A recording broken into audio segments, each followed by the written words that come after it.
Step into Value Zone. Value Zone. Hypermart. Button. నమస్కారం ధనసూర్య అనసూయ గారు. నమస్తే అండి. అసలు చాలా సర్ప్రైజింగ్ గా ఉంది. మంచి పేరు, చాలా చక్కటి పేరు. ఎలా మారారు మేము అసలు సీతక్కగా ఎలా మారిపోయారు? ఒకసారి మనం బ్యాక్ అవన్నీ గుర్తు చేసుకుందాం. మా అందరికి అరే పేరు ఇదా అని మాకే అనిపించింది. నాకే చాలా ఆశ్చర్యం అనిపించింది. అంటే నా పేరు అనసూయ అని మా తల్లిదండ్రులు ఆ పక్కన మాకు దగ్గరగా ఉండేటువంటి కుటుంబాలు, వాస్తవంగా గిరిజనేతర కుటుంబం వాళ్ళు కూడా మా గూడాలకు అనుకూలంగా ఉండేది.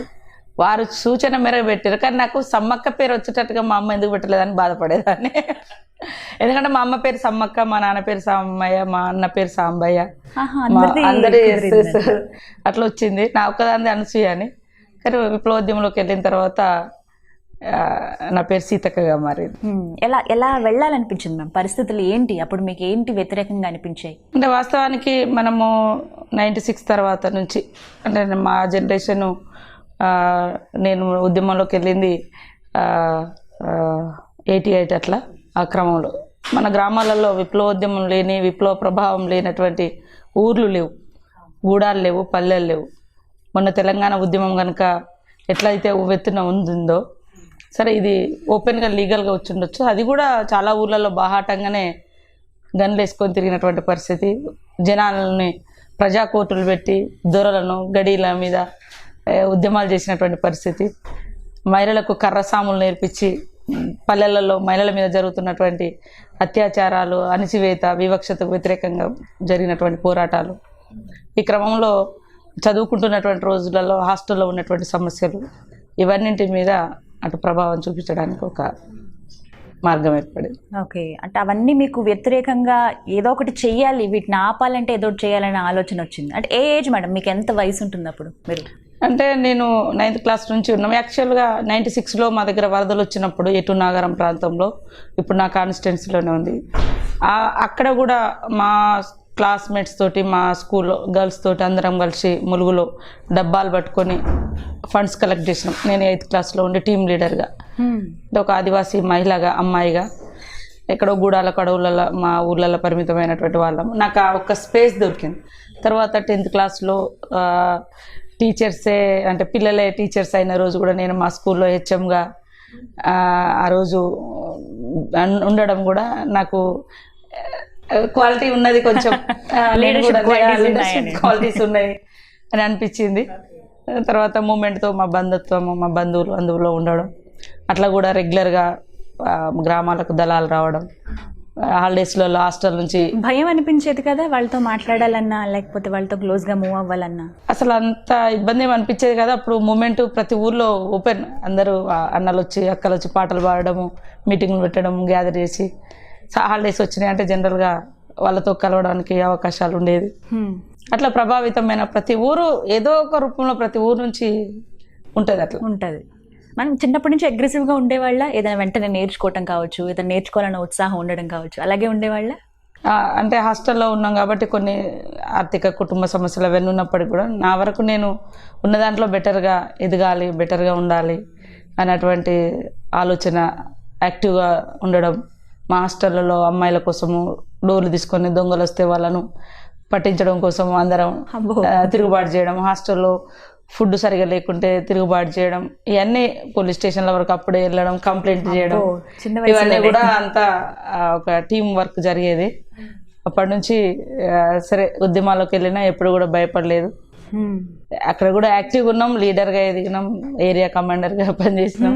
అక్కడి దాకా వెళ్ళి అంటే చిన్నప్పుడు అమ్మ నాన్న కానీ ఎవరు ఏమనేవాళ్ళు కదా, నీకెందుకు అంతెందుకు అగ్రెసివ్గా వెళ్తావు, ఆడపిల్లవి ఇలా ఉండు అని. మనకి ఎందుకంటే కట్టుబాట్లు ఖచ్చితంగా ఉంటాయి, లిమిటేషన్స్ ఉంటాయి ఆడపిల్ల అన్నాక. అలా ఏమైనా చెప్పేవాళ్ళ? అంటే హాస్టల్లో ఉన్నాం కాబట్టి కుటుంబంతో కొద్దిగా దూరమే ఉంది, ఎక్కువ అటాచ్మెంట్ కూడా కొంచెం తగ్గిపోతూ వచ్చింది. జనరల్గా హాస్టల్లో 7 years వరకు నేను హాస్టల్లోనే ఉన్నా. తర్వాత హాస్టల్ నుంచి ఉద్యమాల వైపు వెళ్ళినాం కాబట్టి అమ్మ నాన్న కూడా వారు మా కుటుంబం కూడా చాలా చిన్న స్థాయి కుటుంబం. పేదరికంలో ఉన్నటువంటి కుటుంబాలు వాళ్ళ పని వాళ్ళు చేసుకున్నా కూడా మా స్వేచ్ఛ మాకైతే ఉండేది. ఓకే, ఆ ఫ్రీడమ్ ఇచ్చేవాళ్ళు. freedom. అది గ్రేట్ మ్యామ్. నిజంగా మనం ఏమనుకుంటామంటే చాలా వరకు బార్డర్స్ లిమిటేషన్స్ పెట్టి ఆపేస్తూ ఉంటారు. అదే. స్వేచ్ఛ ఇవ్వడం అనేది చాలా గొప్ప విషయం. అది ఎంతో ఆలోచన ఉంటే గానీ అలా ఎవరు ఆడపిల్లకి.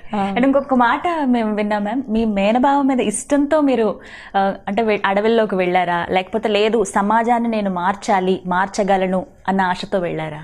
అంటే పరిచయం, అంటే ఉద్యమకారులతో పరిచయం ఉంది. ఈ క్రమంలోనే తను పరిచయం అయ్యండి వాస్తవానికి. అప్పటికే మేము 86లో నేను 8th క్లాస్లో ఉన్నప్పుడే డొనేషన్స్ కలెక్ట్ చేయగలిగిన.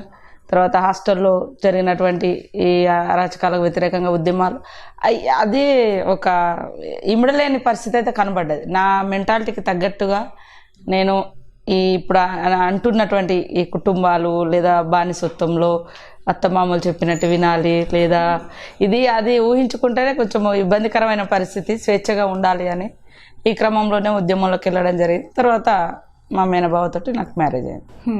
అప్పుడు అనిపించిందా ఎందుకు పెళ్లి వద్దనుకున్నారా, పెళ్లి చేసుకుందాం అనుకున్నారా? ఏమనిపించింది అప్పుడు ముందు? అంటే పెళ్ళి అనేది ఇక కంపల్సరీ చేసుకోవాల్సి వచ్చింది. సరే, మేనరికం ఉంది, తర్వాత పరిచయం ఉన్నటువంటి అప్పుడు అంటే ఉద్యమం ద్వారానే పరిచయం. నాకు అంతకుముందు పరిచయం లేదు ఆయనతో. వాళ్ళ కుటుంబం మా కుటుంబంతో కూడా రిలేషన్ మధ్యలో దూరమైంది.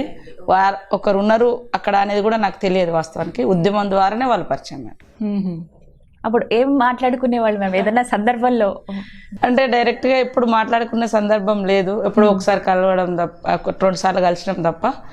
ఉద్యమంలో ఉన్న పెద్దలు వేరే టీమ్స్ మా ప్రాంతాలు తిరుగుతుంటాయి కాబట్టి వాళ్ళు ఎక్కువ నన్ను ఇన్వైట్ చేశారు. మీలాంటి వాళ్ళు రావాలి, పని చేయాలి. ఇట్లా చాలా మంది మహిళలు, మేధావులు, యూనివర్సిటీస్ నుంచి వచ్చినటువంటి వాళ్ళు ఉద్యమకారులుగా పనిచేస్తున్నారు.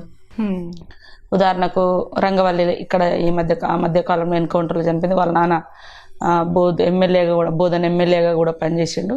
అట్లాంటి వాళ్ళ గురించి కూడా ఇన్స్పిరేషన్ బాగా చెప్పేవారు. అట్లాంటి వాళ్ళే ఇంత పెద్ద హైదరాబాద్ నుంచి చదువుకున్నటువంటి వాళ్ళు చాలా మంది ఇక్కడ వచ్చి చేస్తున్నారు మన కోసం. మనం ఎందుకు పోకూడదు, మనం ఎందుకు పని చేయకూడదు అని ఆ రకమైనటువంటి పోరాట దృక్పథాన్ని సేమ్ టైంలో అంతకుముందు ఎప్పుడో మా మేనమామ కూడా ఉద్యమంలో పనిచేసాడు 75లో ఎమర్జెన్సీ పీరియడ్లో. మా కుటుంబంలో అది ఉంది, రెబల్లోనే ఉంది. మా బావ చేసిండు, అంతకంటే ముందు మా మామ చేసిండు. అంటే మా మామ అంటే మా అమ్మ వాళ్ళ అన్న, మా మేనబావ అంటే మా నాన్న వాళ్ళ అక్క కొడుకు, నాన్నగారి సైడ్. ఇట్లా అన్ని వైపులా ఉంది. మా ఊరు కూడా సెంటర్గా చాలా ఉద్యమకారులకు షెల్టర్గా కూడా పనిచేస్తుంది. మీ ఇద్దరి మధ్య ఏమైనా సంభాషణ జరిగిందా ఎప్పుడైనా సరే, ఏదైనా సందర్భంలో వివాహం ముందు? అంటే 1-2 సార్లు మాట్లాడుకున్నాం తప్ప ఇంకెక్కువ కలవడానికి అవకాశం లేదు. నేను ఎక్కువ అంటే లోకల్, ఆయన వేరే ఏరియా, మా ఏరియా కాదు, తక్కువ. మా ఏరియాలో వేరే లీడర్స్ తిరిగేవాళ్ళు. అప్పుడు భయం అనిపించలేదా మ్యామ్? పోలీసులు అంటే భయం ఉంటుంది, ఎప్పుడు ఎలా అటాక్ చేస్తారో తెలియదు, అందులో పెళ్లి చేసుకుందాం అనుకుంటున్నారు. అప్పుడు ఆ భయం ఏమనిపించలేదా? అప్పుడు అంటే ప్రజల కోసం పనిచేస్తున్నాం కాబట్టి ఎప్పుడు చేస్తాము బతుకుతాం అనేటువంటి భయం ఎప్పుడు అనిపించలేదు. అన్ని ప్రిపేర్ అయిపోయినాం కాబట్టి అప్పుడు కొంచెం ఫ్రీడమ్ కూడా ఉండేది.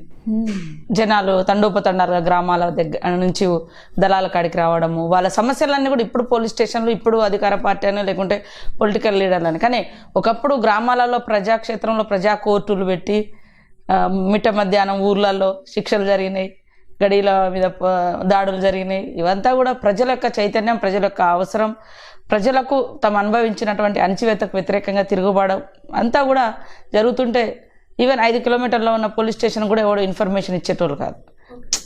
ఇంత దగ్గర పోలీస్ స్టేషన్ ఉన్న ఊర్ల వరకు కూడా దళాలు పోయి వచ్చినా గన్నులు వేసుకొని పోలీసులు బయటకు వచ్చే, అంటే అంత ఫ్రీడమ్గా ఉండేది. ఇన్ఫర్మేషన్ కూడా ఆ రకంగా పోయేది కాదు. కానీ ఇప్పుడు ఎక్కడ ఏమవుతుందో నమ్మినవాడో ఎప్పుడు ముంచుతాడో కూడా తెలియదు. పక్కనున్న వాళ్ళే, మనతో ఉండేటువంటి వాళ్ళే మన ఇన్ఫర్మేషన్ ఏమి ఇస్తారో అది. అంటే ఇన్ఫార్మర్స్ పెరిగిన తర్వాతనే ఉద్యమాలకు బాగా నష్టం జరిగింది వాస్తవం. కానీ అంతకుముందు గ్రామ ప్రజలు సాదుకున్నారు కొన్నేళ్ళు. కాబట్టే ఈరోజు తెలంగాణలో విప్లవాత్మకమైనటువంటి మార్పులు, అభివృద్ధి రావడానికి, బెటర్ సర్వీసెస్, గవర్నమెంట్ కూడా అలర్ట్గా పనిచేయడానికి ఉద్యమాల యొక్క ప్రభావం చాలా ఉంది తెలంగాణ గడ్డ మీద. అవును, ఇప్పుడు అర్థమవుతుంది అవన్నీ. ఇప్పుడు కనీసం ప్రజలు అభివృద్ధి అని అనుకుంటున్నారు, కానీ వాయిస్ కూడా బయటకు వచ్చే పరిస్థితి లేదే. నేను నిరసన కూడా తెలియజేసే అవకాశం కూడా లేదు. అప్పుడు ఇదే ఈరోజు తెలంగాణ ఉద్యమ నాయకులు అంటే పోరాటం చేసినామని చెప్పుకునే నాయకులు అంటారు, మీరు అసెంబ్లీలో మైకులు ఇరగొట్టినా, గవర్నర్ బల్లలెక్కి దుమ్దాం చేసినా, అసలు అసెంబ్లీ నడవనీయకుండా చేసినా, కేవలం తెలంగాణ నినాదం ముందు పెట్టి మీలో ఉన్న కసిని లేకుంటే ఈగోయిజాన్ని అన్నిటినీ మీరు అహంకారాన్ని అన్ని ప్రదర్శించారు. దానికి తెలంగాణ ఉద్యమం అని ఒక బురక అడ్డం పెట్టుకున్నారు. ఇదే మేము తెలంగాణ ప్రజల గురించి వాళ్ళు ఎదుర్కొంటున్న సమస్యల గురించి మాట్లాడితే మాట్లాడొద్దు, ఇది తప్పు అంటారు. అసలు ప్రతిపక్షంలో మీరు ఉన్నప్పుడు మీరు ఎంత చేశారు? శాంతి భద్రతలు బాగా కాపాడుతున్నారు. మీరు ఎన్ని రకాలుగా విధ్వంసకరమైన ఒక ఎమ్మెల్యే పోయి ఒక వ్యక్తి చనిపోతే కనీసం నివాళులు అర్పించడానికి కూడా అవకాశం లేకుండా రాళ్ళు వేయించినటువంటి పరిస్థితి. ఇవాళ జయశంకర్ గారు చనిపోతే అదే కాంగ్రెస్ ఎంపీలు ఎమ్మెల్యేలు లేదా టీడీపీ వాళ్ళు కనీసం నివాళులు, చనిపోయిన తర్వాత ఎవరైనా వచ్చి నివాళులు అర్పించవచ్చు. అవును, ఆయన బతుకున్నప్పుడు అందరం హానర్ చేసినాము, చనిపోయిన తర్వాత కూడా. కానీ మాది మేమే అనేటువంటి అందుకనే గతంలో ఉన్నటువంటి ప్రభుత్వాలు విశాలంగా ఆలోచించినాయి, ప్రజాస్వామ్యాన్ని పరిరక్షించే విధంగా ఉన్నాయి. కానీ వీళ్ళైతే ఒక్క మాట కూడా మాట్లాడొద్దు, నోరు మూసుకొని ఉండాలి. ఏమన్నా బానిసత్వంలో ఉన్నామా, రాజరికంలో ఉన్నామా?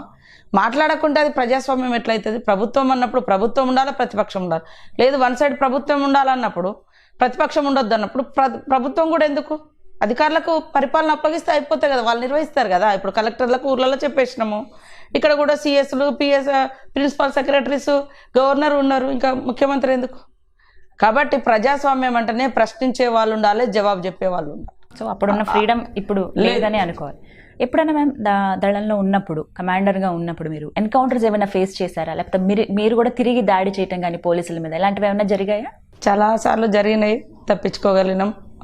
చాలాసార్లు గాయాలనే అంటే నాతో ఉన్నటువంటి వాళ్ళకు ఎప్పుడు కూడా దృష్టం కొద్దీ. ఇప్పటివరకు మీకు బాగా గుర్తున్నది, మర్చిపోలేనిది సంఘటన అంటే మేము ఒక దగ్గర నర్సంపేట డివిజన్లో, నేను అప్పుడు కమాండర్గా ఉన్నా, హెల్త్ బాగాలేదు, సిక్కే ఉన్నాము, చెట్లు కూడా చిన్నగా ఉన్నాయి. అక్కడ ఎప్పుడు కూడా మేము పోలీసులు వస్తారనే ఎప్పుడు ఆలోచన ఉండేది కాదు, ఫ్రీగా అనిపించేది.